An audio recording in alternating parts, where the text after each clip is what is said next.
Alright, let's see if we can get this whole thing done in one take. The Galactic War is something that fascinates me. As Helldivers, we see so much, but so little, of how Cyberstan runs a war that I can't help but wonder and speculate about what the automaton war machine actually looks like. The automaton war machine. That'd be quite the title, it's clever. Couldn't find a song for the intro, so I'm doing this. I can't beatbox. So first, let's start with Chapter 1 Infrastructure. Production. On a surface level, it seems simple. Little bots are made by fabricators, and tanks and stuff are made by bulk fabricators. But here's the thing. The automatons have a gigantic army we see maybe 1/100th of. Most battles are fought by the SEAF. We exist more to complete missions rather than deal with most automaton forces. Anyways, for organization's sake, the automatons probably have centralized factories that produce the main bulk of what we see on the battlefield. Or what we don't see on the battlefield, rather.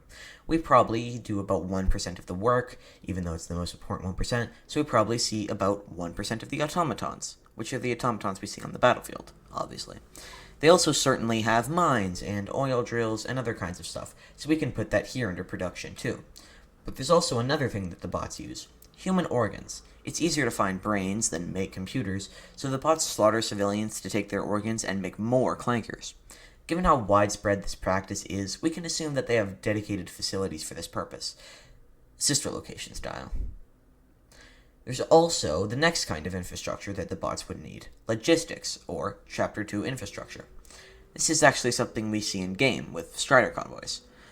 All the things that are produced need to be transported, so it seems that the bots use Strider convoys to keep the war machine running. This would probably make it one of the most important missions for Helldivers to destroy them.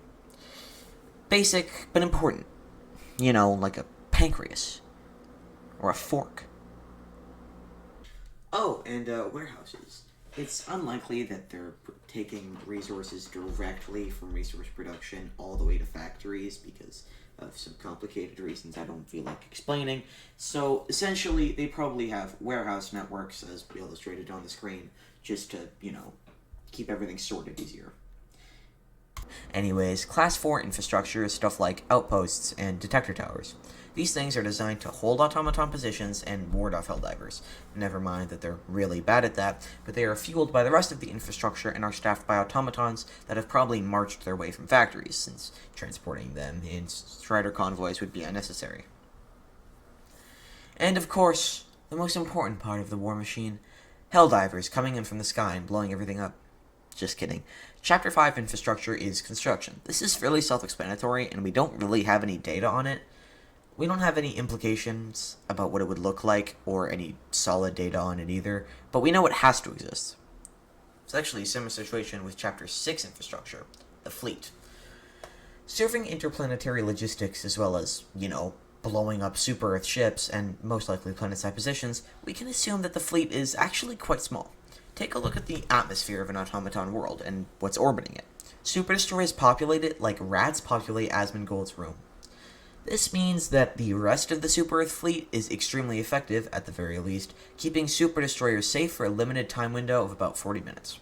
This leads me to believe that interplanetary exports are rare, because the automaton fleet seemingly doesn't seem to support full-scale logistics or transportation.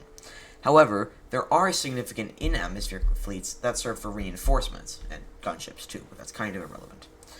Since the arrival times are so low, we can determine that these launch pads are close by, and if they're close to the backlines, which they are, they may or may not exist to protect understaffed outposts from backline disruption. In less fancy words, that means that depending on the interpretation of the data, reinforcement fleet infrastructure may serve the only purpose of deterring Helldivers, which is very interesting. We also have Chapter 7, Leadership. We have very little direct data on this, but I have an assumption based on the rest of the chapters.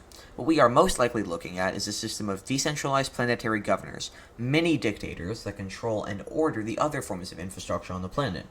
Either semi-sentient or taking general orders from Joel, they would be controlling the planet's resources and army, and are most likely very decentralized. This is probably a very short video, but I really wanted to make it, so here I am. Leave a like and subscribe to the channel.